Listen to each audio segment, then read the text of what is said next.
Okay? Now, how consistent can you be in your walk? Not in your words as much. People want to see the peace. People want to see the joy. People want to see when something happens to you, how quickly you bounce back. People want to see that if you get bashed, do you still profess the same God, or then do you turn on God? Because we say we love him, we say he loves us, but if we begin to act as though he doesn't love us because of what somebody else says, people are watching that. People are watching that. You know, some of the people you admire the most in life are the resilient ones. The ones who are still kind. That's unbelievable. You see somebody get bashed or battered or just side-eyed, because you know that's kind of the new bullying. You don't say anything, but you kind of side-eye. And they're still joyous. And they're still kind. That's a witness. That's a witness to God. So we're going to hold on to those stories for just one moment. And I'm going to give you a mnemonic with the word witness. And I'm going to give you different ways, because a lot of times we do get confused and intimidated. Everybody's not a preacher like me.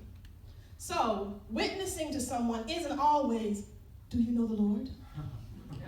Knocking on your door as they're dodging. No offense to anybody, but you know, we've all kind of done it.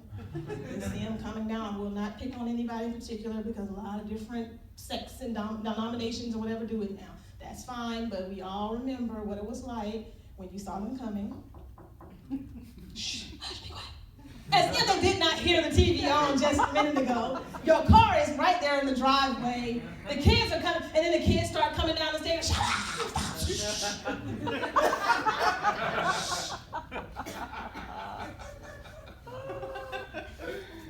And then they're persistent. Don't anybody move. One kid, I'll get it! Oh! And it's not enough that you say, oh, I already know the Lord, thank you.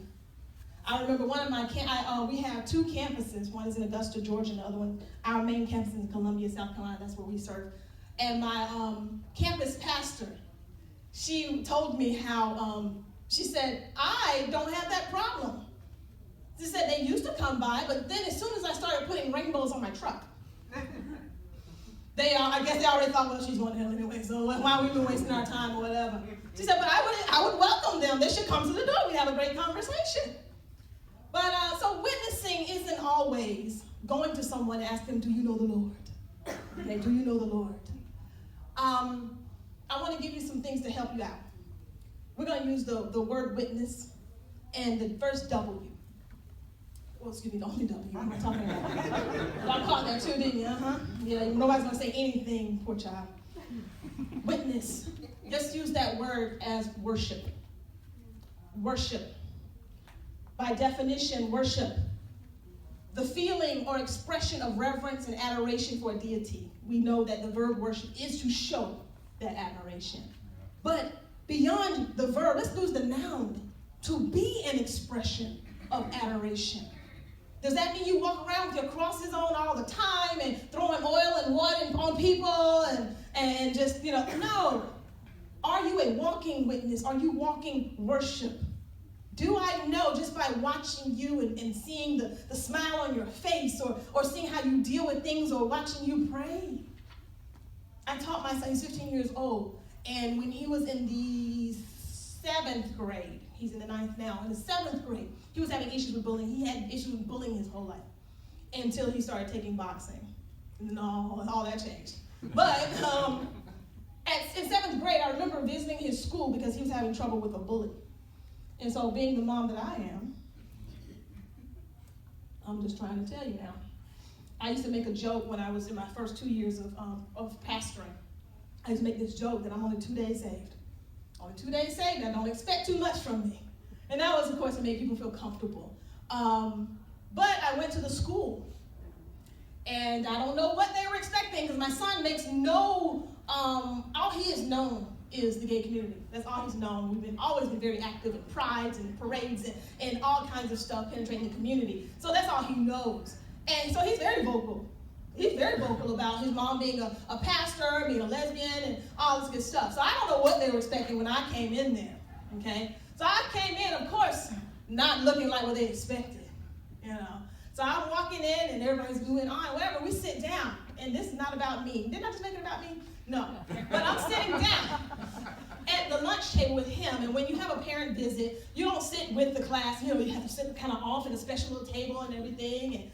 And brought him Subway, was his favorite. And my son, without being prompted, at the time he was, 13 then, began to pray over his food in the middle school cafeteria in front of the boys who've been bullying him. Because he didn't have to do that just because his preacher mom was there. Because when we're at home, you know, a lot of times I had to prompt him, you know. So when he sat down and he prayed, he made it known without proselytizing anybody who he was and who he served. And I raised him to be that way every night, every morning, every meal. Every night, every morning, every meal. Every night, every morning, every meal. You give God glory. You thank him for your food. You thank him for the day. You set your day. You thank him for everything. And so in seeing that, and it's so funny because now, year after year after year of Andrew being consistent, remember? Consistent about who he is. Because he's not that guy. Don't get it twisted. He is not that guy that would go around, you know, and try to proselytize and get people into the kingdom and everything like that. He's not that guy.